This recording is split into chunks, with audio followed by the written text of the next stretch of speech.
Algumas vezes você já se sentiu incomodado quando tem que lidar com dinheiro? Com a Dash você envia e recebe transações digitais de uma forma instantânea e a taxa de manuseio é quase zero, a qualquer hora, para qualquer lugar. Transações instantâneas, muito seguro e sem fronteiras. Milhares de comerciantes já aceitam pagamentos com Dash. Compre online ou na loja. Envie dinheiro para as pessoas do seu círculo com o Dash. O Dash tem taxas mais simples e mais baixas, comparando aos serviços de remessa internacional tradicionais. E tudo isso graças à rede de servidores dedicados do Dash, conhecida como Masternodes. Os Masternodes suportam funções avançadas, como envio rápido e seguro, e proteção da privacidade é opcional. E o mais importante, a rede Dash é uma rede autônoma. Os Masternodes votam em projetos da comunidade. E esses projetos garantem que a rede Dash continue evoluindo seu ecossistema distribuído globalmente. Basta baixar a sua carteira digital gratuita no site dash.org e você pode enviar e receber transações em minutos. Dash é dinheiro digital.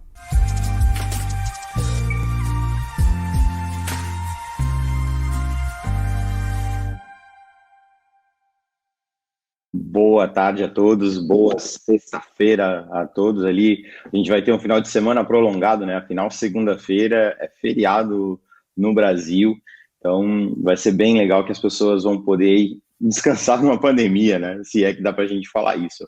Mas olha só, como toda sexta-feira, para aqueles que não me conhecem, meu nome é Rossello Lopes, eu sou o CEO da Stratum Group. A Stratum é uma empresa que a gente vai desde a parte de mineração até mesmo a área de contratos inteligentes. A gente desenvolveu já o nosso próprio token, a gente tem soluções de pagamento, soluções onde a gente consegue conectar o mundo de criptomoeda ao mundo de fiat, de moeda fiduciária, que é algo bem interessante da gente poder realmente ficar atento, porque é algo que está mudando muito no mundo. E constantemente a gente vê usuários de criptomoeda querendo utilizar no dia a dia. Mas sempre a gente está vendo coisas que acontecem no mercado, às vezes até a falta de algumas regras para as empresas de criptomoeda trabalhar, algumas dúvidas de usuário. E aí hoje a gente decidiu trazer uma pessoa muito interessante, muito legal. A Ana Paula, ela conhece bastante sobre o mercado de criptomoeda, é uma apaixonada pela área de criptomoeda, e eu vou deixar a Ana poder dizer realmente o porquê que ela está nisso, o que engajou ela a entrar, e ela vai poder se apresentar um pouquinho para que todo mundo conheça um pouquinho mais da Ana Paula.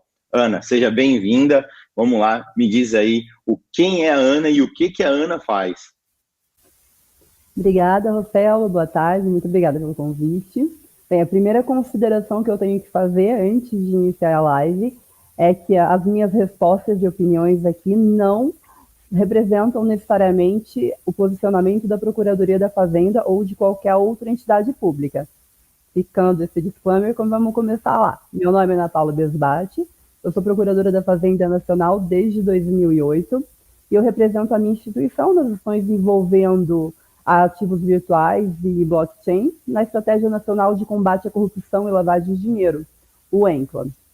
Eu espero que nessa live eu possa falar um pouquinho sobre o que o nosso trabalho ele representa no ecossistema de criptoativos. Como nasceu a minha história com os ativos virtuais? Bem, lá por 2016 eu decidi começar a estudar mais alguma coisa, além de direito, e eu tinha começado a faculdade de ciências da computação, junto com direito. Então eu já tinha toda uma paixão por essa temática. Só que 2 faculdades e um trabalho no meio, ainda na metade eu trabalhava no jornal da SBT, não estava dando certo. E óbvio que eu comecei a tomar nota baixa em alguma das faculdades, que foi Ciências da Computação, que é muito mais difícil que Direito. E daí eu larguei, mas com aquela dor no coração de, eu abandonei a minha paixão. E quando decidi voltar a estudar, lá em 2014, 15, eu estava começando a se falar um pouco sobre Bitcoin, e num belo dia eu fui na Livraria Cultura e falei, eu quero um livro sobre Bitcoin, me passa o melhor se você tiver, eu não sei nada disso, mas se tiver alguma coisa em português de preferência, por favor. Aí ela falou, a gente tem esse livro aqui, mas ele está esgotado. Eu falei, então reserva. o livro e pede, por favor. Aí cheguei em casa à noite, no meu prédio tem um restaurante, fui jantar com os meus filhos, e a babá tinha descido primeiro. E eu olho os meus filhos sentados na mesa, assim, com um casal. Ué, que coisa estranha, eles são tão tímidos. O que eles estão fazendo na mesa dessa menina, desse rapaz? Aí eu fui lá, sentei, né, que você olha, tipo, fica assustada, e comecei a conversar com eles. E a menina que estava nessa mesa era a escritora do livro que eu tinha acabado de recomendar. E essa história eu nunca contei pra ninguém. E, tipo, Nossa! coincidência, sabe? Nossa! Uhum. Falou, eu te dou o livro. E eu tenho o livro aqui dela, A Revolução das Moedas Digitais, assinado, rabiscado pelos meus filhos também. E aí eu comecei a estudar o tema um pouquinho mais a fundo, participar de tudo quanto é workshop, seminário. Eu acho que até aqueles que a Foxbit começou a fazer só para mulheres em 2017, 2016, eu ia, teve um até que o Edilson estava lá, e era só para mulheres, mas ele estava lá, e eu levantei a mão e perguntei, mas como é que pode fazer lavagem de dinheiro com isso? Eu quero. E ele, todo mundo ficou assustado. Quem é você? Você está aqui no meio, por que você quer saber de lavagem de dinheiro? Calma, eu só quero entender para, no meu trabalho prático, saber como combater isso. E todo mundo que me conhece sabe que eu pergunto mesmo, não tenho. Eu vou nos workshops, entro em contato com as exchanges e tento ver como esse ecossistema funciona na prática. Legal, por falar em exchange, vamos começar já com uma pergunta justamente isso, né? Até para que eu lembro há muito tempo atrás, esse teu ímpeto de tentar entender como é que o mercado funciona e essa vontade de entender como é que o mercado funciona, eu lembro que até tu foi a primeira que falou, bom, vamos pôr uma ordem na bagunça aí, porque ninguém está falando nada com nada, deixa eu entender. E você mandou um questionário, né, para as exchanges, né? Tu pode falar um pouquinho justamente disso, dessa questão do questionário, porque eu me lembro que, né, todo mundo ficou assim, não, porque eu não vou responder, porque isso, porque aquilo, porque aquilo. Eu falei, gente, a moça só está perguntando, ali não está escrito, se você não responder, eu vou mandar te prender. É alguém tentando entender o mercado, né? Eu estava nos grupos e o pessoal tacando pau, xingando um monte, e eu lá só escutando, olhando. Mas bem, depois que eu comecei a estudar a temática, teve um dia que o meu chefe chegou e olhou assim um monte de livros de blockchain na minha mesa e falou, que você está estudando isso? Eu falei, é um assunto que eu gosto, quero me capacitar um pouco nessa matéria. E ele falou, olha, a gente tem uma ação no Encla que é sobre essa temática. Na época, eu nem sabia o que era Encla, que é um órgão vinculado ao Ministério da Justiça e Segurança Pública. E ele falou, você não quer representar a gente lá? Eu falei, quero, claro, vamos embora. E aí, eles estavam fazendo uma ação. A primeira ação do Encla, na verdade, foi um glossário com as terminologias desse ecossistema para os agentes públicos, falando também um alerta de risco de lavagem de dinheiro. Aí eles fizeram uma segunda ação em 2018, e isso ali tem os links das ações, tem todas as ações envolvendo a temática, que falava sobre a possibilidade de incluir um inciso na lei de lavagem de dinheiro. E eu sempre fui muito a gente tem que fazer estudar o ecossistema, ver o setor, ver o risco que ele oferece de lavagem de dinheiro para tomar medidas efetivas de prevenção e mitigação. Não adianta eu colocar uma medida mais ou menos rigorosa porque eu não vou estar tendo eficiência no meu resultado.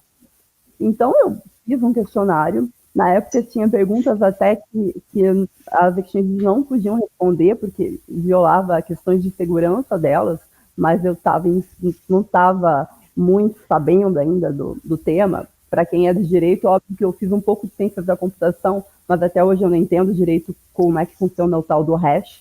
Eu decorei que hash é a impressão digital da transação e estou satisfeita com essa explicação. E daí a gente mandou o questionário para todo mundo, ele subsidiou os estudos, para a gente poder fazer alguma coisa efetiva que não trouxesse um impeditivo no desenvolvimento da tecnologia em si. E Ana, naquelas perguntas que tu mandou, teve alguma exchange que chegou a falar assim, a questionar até mesmo a pergunta que tu falar por que tu quer saber isso, ou até mesmo exatamente falou, se negou na época a falar não vou responder? Não, uma exchange escreveu, pediu esclarecimentos sobre a pergunta, né? E algumas não responderam aquela pergunta, até porque o questionário, eu falava que ele era colaborativo, não ia ter nenhuma penalidade por não responder o questionário. Mas muitas exchanges responderam, a maioria, na verdade, e foi muito bom, porque a gente conseguiu ter uma análise de risco do mercado. Olha, tem até uma curiosidade para contar para a galera aí, como essa moça, ela é curiosa, né? A nossa exchange, a gente não respondeu porque a gente não estava no Brasil, né? E simplesmente a gente falou, larguei de mão. A Ana foi até o evento que a gente estava aqui, eu estava palestrando, ela chegou para mim e falou, oi, por que você não vai responder meu questionário? Aí eu, oi, quem é você? Aí ela se apresentou para mim e falei, não, calma, não é por aí. Aí expliquei para ela, né, que a gente não era local, que a gente não estava aqui, mas nem por isso a gente deixou de colaborar. Tanto que uma das vezes que o Encla me chamou em Brasília para explicar, eu fui até lá para falar sobre criptomoeda, e realmente esses estudos que eu tenho visto, realmente é algo muito interessante, principalmente com o Encla. A preocupação dos caras é uma só, não fazerem besteira com a criptomoeda no Brasil. Então, às vezes pode ser que o público fale, não, peraí, por que está querendo isso, por que está querendo aquilo? Tem departamentos do governo que ele não quer saber do que você está fazendo com a criptomoeda, se você está fazendo algo legal. A preocupação desses departamentos é um só, é não usar para tráfico de drogas, não usar para tráfico de seres humanos, não usar para tráfico de órgãos, não usar para tudo isso. Então, às vezes, os usuários têm que entender um pouquinho que o órgão regulador ou alguns departamentos do governo, ele precisa, de alguma forma, ter o conhecimento para que ele possa tomar atitudes ao ponto de proteger até mesmo o ecossistema. Porque se tu imagina, se não tiver nenhuma proteção e as pessoas abusam, qual é a primeira ação do regulador? Porque se você está usando para fazer coisas erradas, vamos parar. Para por aí, porque não dá. Então, às vezes, o bom entendimento do regulador faz parte de proteção do próprio ecossistema, né? Então, para que as pessoas até entendam, tem bastante coisas muito legais do Encla. Quando eu fui em Brasília falar, são várias pessoas, né, Ana? No Encla não é só um único departamento, são vários colaboradores, é isso? Isso. O Encla, ele é uma rede de articulação interinstitucional, ele conta com colaboração de diversos órgãos, como a minha Procuradoria da Fazenda, a Receita Federal, Ministério Público Federal, Ministério Público Estaduais, delegacias, Polícia Civil, Tribunal de Contas, Conselho de Justiça Federal, tudo quanto é órgão que você possa imaginar e que tem alguma ação relevante para combate à lavagem de dinheiro, pode participar do Encla. A gente não atua em casos específicos, a gente não pega, por exemplo, um processo e vai analisar. O nosso norte, ele é mais político, é um órgão coordenador, né, lá o Ministério da Justiça, e dezenas de outras entidades. A gente se reúne todo mês, aí a gente trabalha num produto ou os produtos propostos. Existem várias ações, por exemplo, ação para fazer um programa de capacitação, ação para desenvolvimento de um software que vá minimizar a lavagem de dinheiro num determinado setor, uma criação de um laboratório especializado no combate à lavagem de dinheiro na Polícia Civil, a criação de um rol eletrônico de culpados que seja sincronizado para um fácil acesso, criação de uma delegacia de crime financeiro, aperfeiçoamento do sistema. Então, os ativos virtuais são uma das ações. Todo ano a gente se reúne numa plenária e debate as ações que vão ser propostas para o ano seguinte, e cada ação dessas se compromete a entregar um ou mais produtos. Em 2017, a primeira ação envolvendo ativos virtuais era para entregar uma capacitação e um roteiro, um glossário. Em 2018, era para entregar uma proposta de alteração da lei de lavagem de dinheiro, incluindo as exchanges, que ainda está em análise.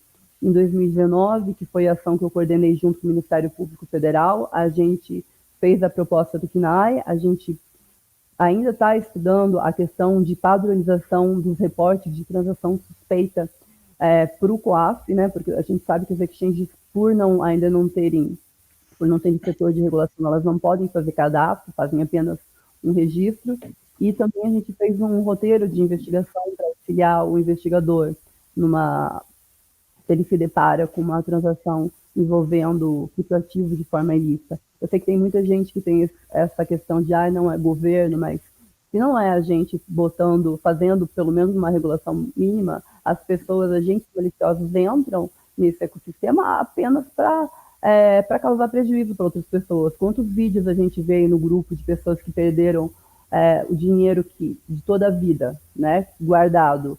Teve um vídeo que eu vi muito triste de um rapaz no hospital, o pai dele lá, e ele tinha perdido tudo num golpe desse. Né? Então, o governo precisa, não existe a sociedade sem o governo, é uma loucura. Não, loucura. Bom, vamos falar então, além de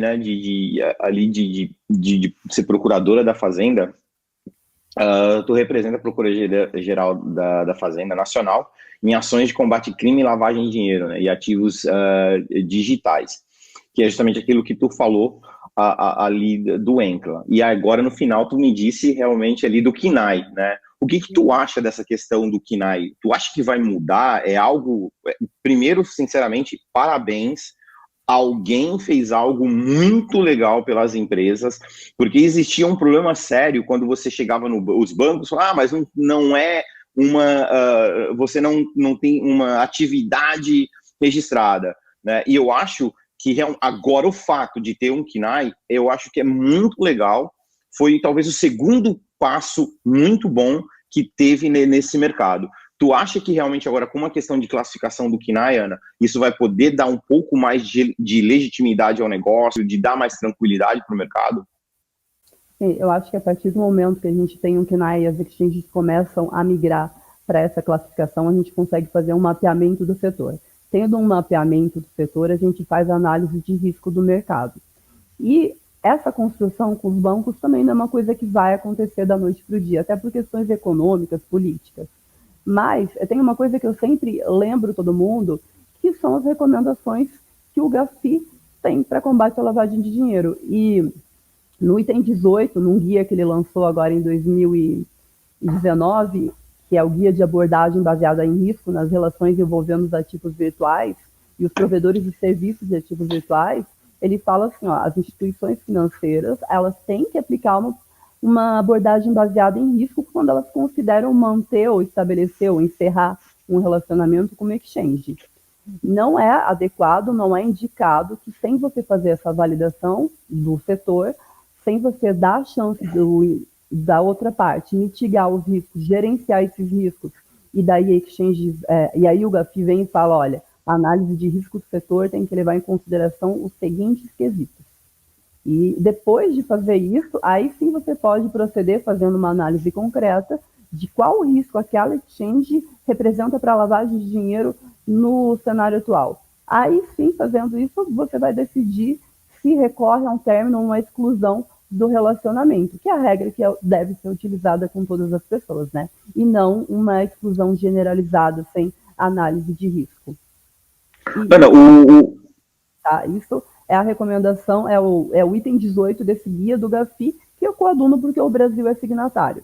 Então, eu acho que a gente nem tem que questionar. O GAFI é o quê? São vários países no mundo que estão ali dentro? Como é que funciona o GAFI? É um grupo de ação financeira contra a lavagem de dinheiro e financiamento de terrorismo, do qual o Brasil também é signatário. A gente tem uma avaliação todos os anos e ele tem algumas recomendações. Essas recomendações dele são vinculativas porque elas já foram incorporadas por medida provisória, eu não tenho um número agora, mas depois eu posso passar para vocês. Então, em se tratando de combate à lavagem de dinheiro, as recomendações do GAFI são obrigatórias. Agora, esse guia, ele não é vinculativo, mas não deixa de ser um norte de como deve ser conduzida uma relação com um ecossistema novo. Pô, isso é muito legal, sabe? As pessoas, geralmente, muita gente, quando vê qualquer coisa referente a FATFA, GAFI, para que o público saiba, em Hong Kong, o Brasil ainda é mais legalzinho, tá? Em Hong Kong, qualquer transação envolvendo criptomoeda, envolvendo moeda fiduciária, acima, escutem bem, tá? Acima de $500, eu sou obrigado a saber uma série de coisas. O porquê disso? Existe um medo muito grande para o país de repente, ser taxado como a ilha da fantasia ali para lavagem de dinheiro. Então, isso tem uma série de coisas que os países se preocupam para manter o bom funcionamento do ecossistema. Então, é muito importante que as pessoas sempre comecem a entender o seguinte, muita gente sabe aqui que eu sou completamente contra excesso de regulamentação, eu sou contra excesso de invadir a privacidade do usuário, mas, minha gente, eu sou contra uma coisa muito séria, usar criptomoeda para crime. Esse daí, cara, eu sou terminantemente contra, porque já fui vítima disso. Então, já tive problemas na minha família com relação a isso. E eu vou ser o primeiro cara que vai brigar constantemente isso. Lavagem de dinheiro, evasão de divisas, financiamento de terrorismo, tráfico de drogas, é a última coisa que eu quero ver criptomoeda envolvendo. Então, para as pessoas que querem saber mais, está aí o link. Existem outras forças-tarefas no mundo afora, que também tem relação com isso, mas é muito importante saber que tem departamentos do governo onde estão estudando.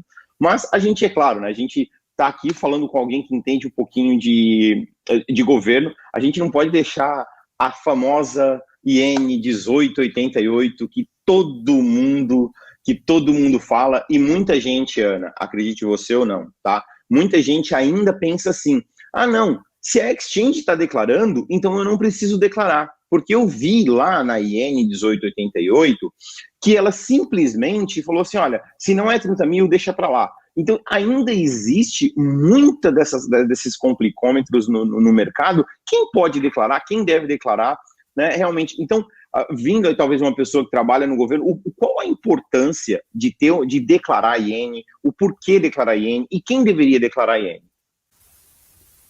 Bem, a questão normativa tem lá um rol direitinho de como fazer a declaração. É o que eu acho, então, vamos lá. As exchanges declaram toda transação independente de valor, correto? E daí você não precisa de quando você está negociando com uma exchange que tem a obrigação de fazer reporte, você não reporta. Quando você está negociando com uma exchange que não tem a obrigação de fazer o reporte, ou você está negociando com uma pessoa jurídica, e se for acima de 30 mil, você reporta. Você reporta o seu e você reporta o de com quem você está transacionando, fazendo a transação. Tem uma consulta pública aberta, eu não sou da Receita, viu, gente? Eu sou da Procuradoria da Fazenda. Depois eu vou fazer a diferenciação entre os dois órgãos. Tem, inclusive, uma consulta da Receita perguntando se você acha correto fazer essa declaração. E é um ecossistema que ainda está se desenvolvendo, então, opinião particular, eu acho que a pessoa física, ela tem que declarar o dela. Ela não tem que declarar a transação de uma outra pessoa. Porque senão, quando eu começar a cruzar os dados, eu, como instituição pública, eu vou ter a maior confusão. Porque se as exchanges já não conseguem fazer esse reporte de uma forma correta, imagina a pessoa física, né? E daí quem vai estar falando a verdade num negócio que é para comprovar com um monte de hash de transação? Então, cada um declara o seu. E a exchange declara de todo mundo, as exchanges no Brasil. Isso. Legal. Não, sim, eu vou explicar uma coisa só com... Também lá na consulta pública. Eu acho que é um pé a gente querer que todo mundo declare de todo mundo. Tá? Eu acho que cada um, assim como ações, você declara o seu, as empresas que têm toda uma organização declaram delas. Isso, a Ana falou... O imposto não tem nada a ver com isso, né, gente? Isso daqui é a obrigação de declarar a transação. O imposto... é outra história, você recolhe lá o ganho de capital, acima de 35 mil. A Ana falou uma coisa bem legal, galera. Existe uma consulta pública que foi colocado para as pessoas participarem e darem opinião delas. Eu recomendo que as pessoas venham a fazer isso, né? Que estão lá. Tá, Ana, aí você falou, e qual a diferença entre a Receita e o Departamento que tu trabalha? Quem é quem manda mais, quem manda menos, quem tem que puxar a cadeira um pro outro, quem odeia mais? Eles... Não, ninguém manda em ninguém, são órgãos com competências diferentes. Uhum. E a gente está vinculado ao Ministério da Fazenda, não tem hierarquia nenhuma entre Procuradoria da Fazenda e Receita, somos parceiros. A PFN é um órgão integrante da Advocacia Geral da União. A gente é responsável pela cobrança de crédito não quitado perante a União Federal. Então, a nossa tarefa é inscrever em dívida ativa, promover cobrança do débito, ajuizar, até cobrar administrativamente. A Receita ela vai fazer uma investigação prévia administrativa, ela vai lançar o tributo, ela vai fiscalizar, e não só tributo, como contribuição previdenciária também. E vai ter uma fase administrativa de cobrança. Você não pagou na fase administrativa, aí a gente escreve em dívida ativa, e inclusive tem a multa, tem o acréscimo pela inscrição, e aí a gente promove a cobrança, seja através do judiciário, seja pelas nossas medidas administrativas, incluindo em CADIM, ou fazendo um protesto, débito. Então, não vamos agora para o ecossistema cripto. O que eu tenho a ver, PGFN, com criptativo? Se o indivíduo não recolheu o ganho de capital dele, e por um cruzamento de dados que a Receita fez lá na investigação, que a Receita, inclusive, chamou ele, promoveu, teve um devido processo legal, se ele não pagou, vem para mim. Eu vou inscrever em dívida ativa e vou entrar com uma execução fiscal, dependendo do valor desse débito. E vou cobrar de você um imposto de renda que você não pagou por causa do ganho de capital que você não recolheu. Hipótese 1.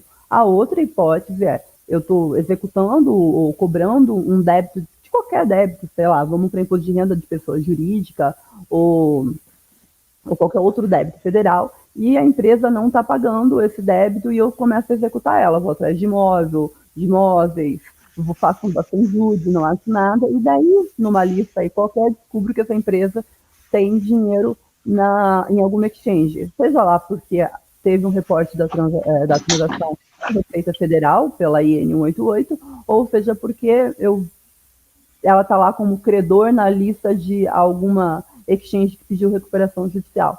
Aí eu vi o nome dele lá, eu sei que ele oculta dinheiro com um ativo virtual, e eu digo oculta porque ele deve e não me paga, então ele está ocultando, e aí eu vou promover a cobrança, vou notificar a exchange e pedir que ela, ou então vou me habilitar, né, nesse processo de recuperação judicial, e vou pedir os ativos virtuais ou crédito resultante disso. Bom, legal. Então, Ana, quer dizer que se, por exemplo, no teu caso, que é o teu departamento, né, se eu vou dar um exemplo muito... O exemplo que eu vou dar, pessoal, eu estou usando o cripto porque é um ativo, tá? O que a Ana falou, ela poderia tomar plantação de banana, o departamento dela, não a Ana, né? Poderia tomar plantação de banana, plantação de azeitona, o disco do Roberto Carlos, é o ativo. Mas eu vou dar esse exemplo, porque eu vi esse exemplo acontecendo aqui, realmente ao vivo e a cores. Num caso do camarada, ele não estava pagando, não era só impostos, tá, Ana? Ele deixou de pagar funcionários, deixou de pagar credores dele, e o camarada estava deixando até de pagar a pensão alimentícia que ele tinha de filho. Detalhe, ele tinha criptomoeda, e bastante para pagar toda essa raça aí. Numa situação como essa, a Fazenda entra na exchange, por exemplo, no caso se for uma exchange brasileira, e vai dizer o seguinte: senhora exchange, tudo que esse camarada tiver aí dentro, segura, isso aqui é meu, e ela pega. A exchange, nesse caso, Ana, numa situação como essa, ela dá para o teu departamento a cripto, ela executa a cripto e dá para o teu departamento a fiat. Então a pergunta é, numa situação como essa, entrou, ele tinha cripto lá, travou, o que leva? A cripto ou a moeda fiduciária? A gente vai pedir a conversão pelo valor do dia e já vai fazer o depósito judicial. A gente não pede a transferência de cripto. A gente pode até apreender cripto no mandado de busca e apreensão e aí transfere para uma carteira do Estado. Mas a regra geral é que se está no exchange, eu vou pedir a conversão para a moeda fiduciária e fazer o depósito imediatamente. Já teve algum caso, Ana, como esse, onde o teu departamento pegou a cripto ou pegou o dinheiro no Brasil? Já tem algum caso assim? Tem vários casos, mas como ainda é uma coisa muito nova, todos estão em andamento, então não dá para a gente falar nada em Tá legal. Bom, teve uma pergunta do Rafael.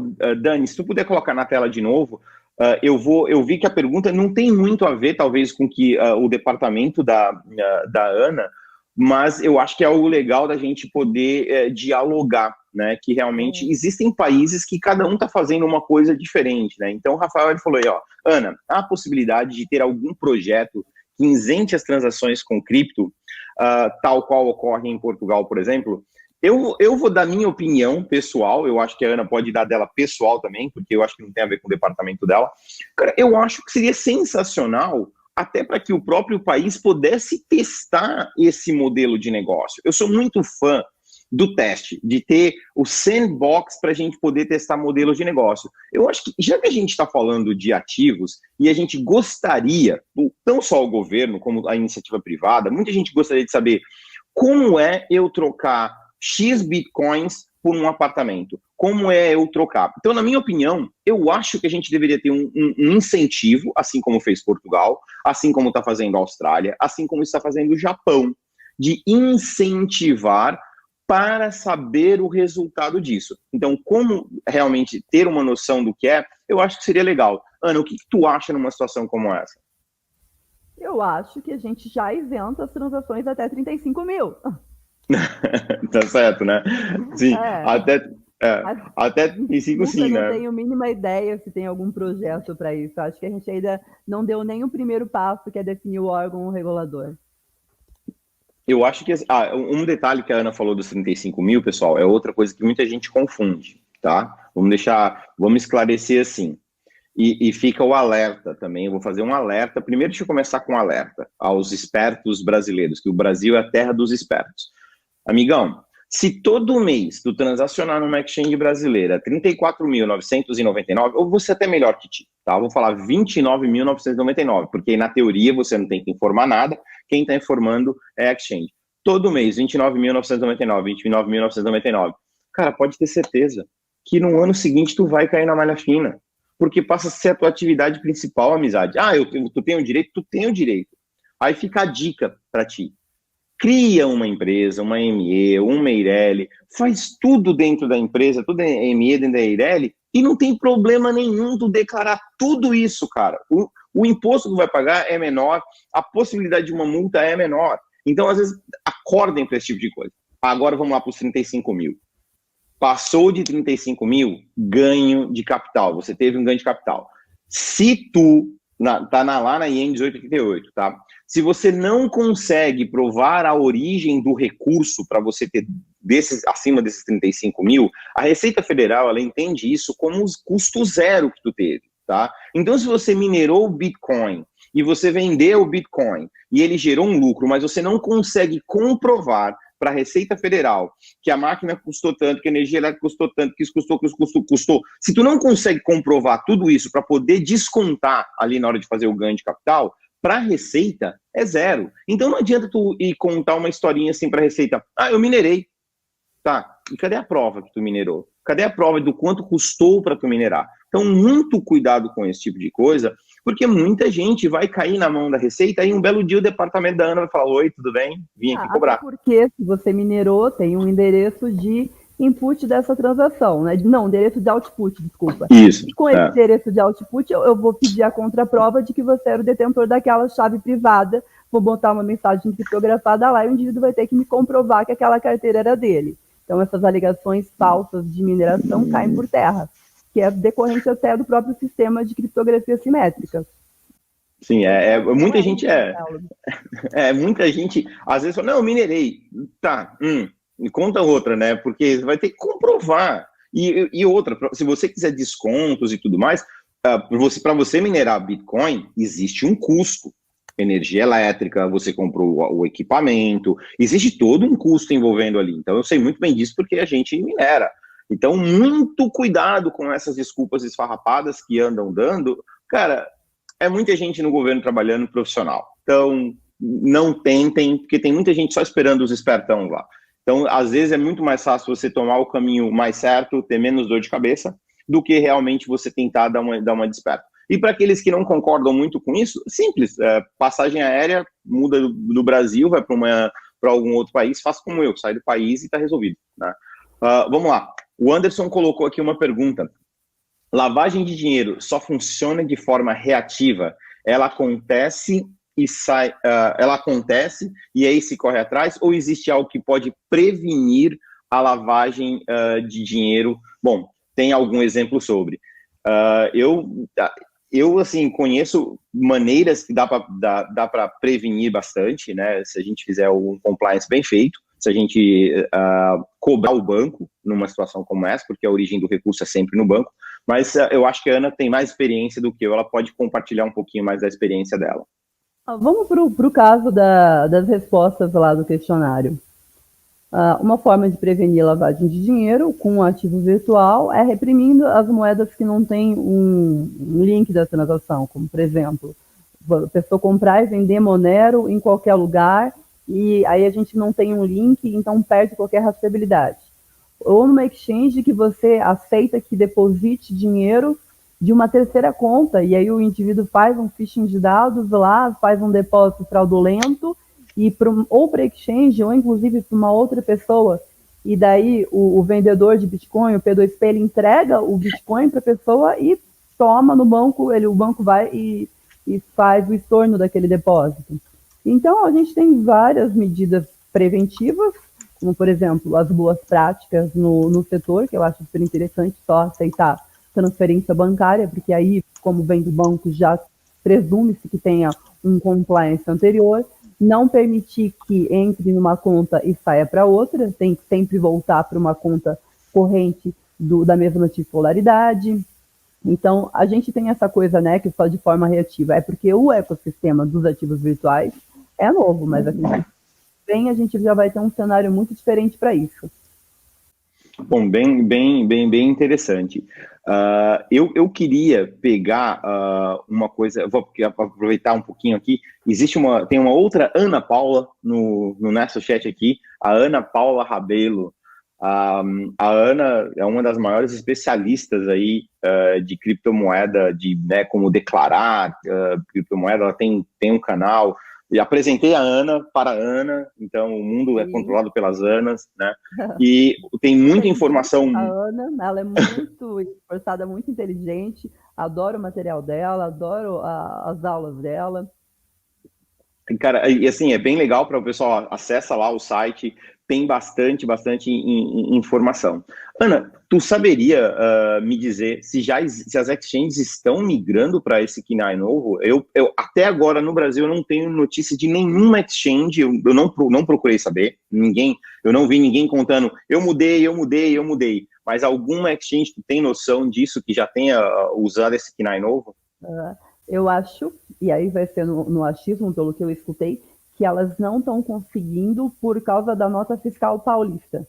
Então, tem que atualizar para migrar e depois conseguir emitir a nota fiscal, o sistema tem que estar atualizado. Então, o que me falaram é que não estão migrando porque precisa dessa atualização do sistema para poder emitir a nota fiscal. E daí não consegue porque o KINAI ainda não está atualizado numa outra base de dados.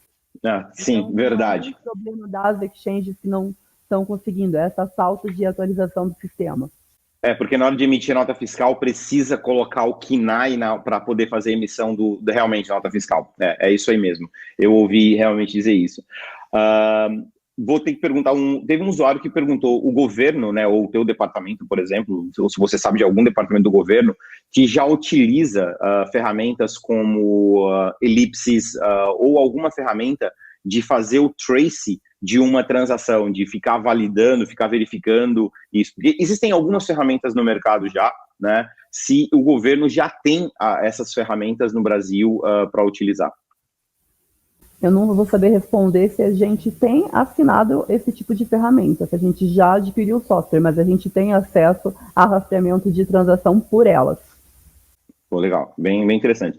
Teve um departamento do governo, porque a gente tem 4 ferramentas, a Stratum tem 4 ferramentas dessa, tá? Então, porque a gente tem que fazer isso, e até para a gente poder, tem o outro lado da Stratum, que a gente usa Mixer, nós somos talvez uma das únicas empresas do mundo ainda continua usando o Mixer, mas o órgão de Hong Kong diz o seguinte, quer continuar usando, sem problema, não é ilegal usar Mixer para proteger a privacidade do teu usuário.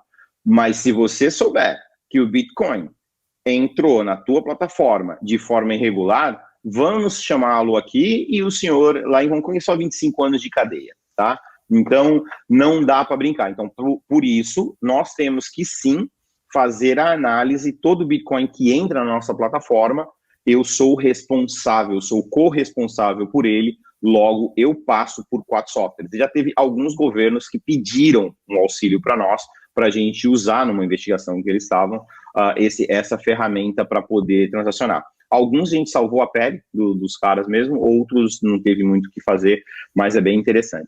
Vamos fazer a pergunta da Carol. esse novo KINAI apenas serve para exchanges, se haverá um KINAI para quem transaciona cripto tipo trader. Eu vou deixar a pergunta mais legal ainda, Ana. O KINAI é só para exchange ou ele é para minerador, para trader, para cara que faz empréstimo? Como é que é esse KINAI? Ele serve só para um nicho ou atende todo mundo do mercado? Olha, considerando que até então as pessoas usavam o KINAI que servia para qualquer tipo de coisa, eu acho que como atividade secundária pode colocar esse KINAI também, e conforme o IBGE vai vendo, o Concla vai vendo o tipo de adesão, eles podem criar novas subcategorias. Mas eu acho que dá até uma legitimidade para o ecossistema, as pessoas já irem migrando para esse KINAI. Bom, realmente é bem legal saber que agora, a minha preocupação com o KINAI, Ana, eu vou ser bem honesto contigo, né, é que agora o banco, ele já vê direto, então, tá, o camarada colocou, é uma faca como dizem no Brasil, né, uma faca de dois legumes. Ao mesmo ponto que te dá legitimidade, ao ponto do banco falar assim, não, mas não tinha uma atividade comercial estabelecida. Agora tem essa atividade. Mas, ao mesmo tempo, o banco já sabe exatamente o que o camarada faz. Talvez, com o sistema do Pix novo entrando, talvez com qualquer outro tipo de coisa assim entrando, pode ser que isso venha a mudar, que isso venha a favorecer. Eu acho que favorece pra caramba, porque a minha esperança é que o KINAI seja o primeiro passo para que a corretora que esteja no Brasil vá para debaixo do Banco Central e essa corretora passe a ter o seu próprio QR Code no sistema do Pix, que está chegando aí. Então, eu acho que isso traria o caminho para as exchanges poderem ir para isso. Ana, antes da Dani matar a gente, que a gente já deu 40 minutos, e cada vez que eu passo 40 minutos, a Dani fica falando, deu 40, deu 40, deu 40. Eu vou deixar para que você aí use os seus minutos finais para se despedir, para colocar suas últimas considerações finais.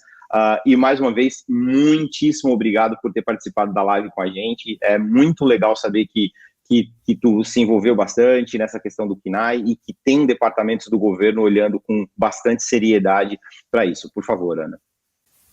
Bem, Rosal, agradecer o convite, eu me coloco à disposição, sempre que vocês tiverem dúvida, principalmente dúvida de como declarar imposto de renda.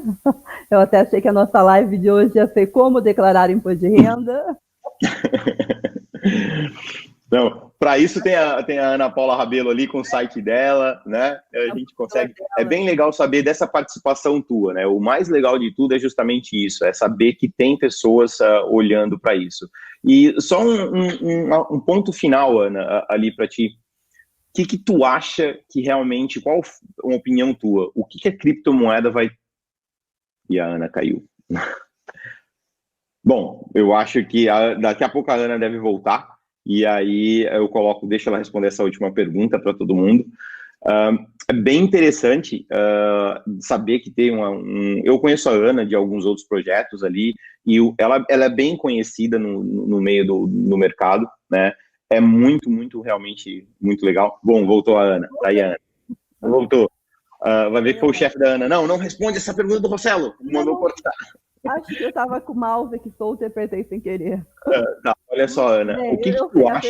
Eu escutei. Qual o cenário como eu enxergo o futuro? Eu acho que a gente está construindo um cenário positivo, embora tenha vindo essa pandemia, a gente deu uma paradinha aqui no meio do caminho, porque antes mesmo da gente já ter uma regulamentação, definição de órgão supervisor, a gente está vendo o setor buscando consolidação de boas práticas. Eu achei muito interessante aquela proposta de autorregulamentação, embora o CANFI fale que o setor ele não pode ser autorregulamentado, ele tem que ter órgãos de enforcement, tem que ter uma entidade pública supervisionando, como CVM, Bacen, Receita Federal, mas eu acho que a implementação dessas boas práticas pelo setor já é alguma coisa super positiva, e a prática de ato ilícito a gente não pode, a gente sabe que os crimes já acontecem há muito tempo. Pirâmide financeira só muda o objeto.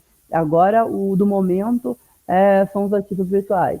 Eu sempre peço para as pessoas do setor, promovam a educação financeira. Vocês são autoridade em falando de Bitcoin. O indivíduo vai ver o Rossello falando de Bitcoin, ele vai pensar, é legal. Então, tu também tem uma responsabilidade social. Vocês têm que promover a capacitação das pessoas que trabalham para vocês para alertar, olha, isso não é uma coisa para investimento se você não entende nada desse ecossistema. Se você quer dar o fork the bank, você tem que entender um pouco disso, porque o dinheiro no banco, se alguém te furtar o seu dinheiro no banco, o banco vai te devolver a economia da sua vida. Se alguém furtar o seu Bitcoin, ninguém vai te devolver. Se alguém usar você para usar uma exchange para fazer um esquema de pirâmide financeira e subir com aquilo, as pessoas perdem a economia da vida inteira. Então, vocês que são grandes nomes no mercado de criptomoedas, têm que promover essa conscientização também. E esse é o meu recado. Eu queria que vocês, agentes do setor, ajudassem nessa parte. Bom, Ana, mais uma vez, muito obrigado. A Ana falou uma coisa que é bem importante, né? Lembrem-se, muito cuidado com os golpes que tem no mercado. E tem uma coisa muito comum que está acontecendo agora, que serve de lição a todos. Deve ter pelo menos uns 10 perfis falsos no mercado se passando por mim. A moda agora está sendo essa. Pegam principais pessoas do setor, criam perfis falsos em nome dessas pessoas e dá no que dá. Isso é um perigo. Muito, muito, muito cuidado com esse tipo de coisa, galera.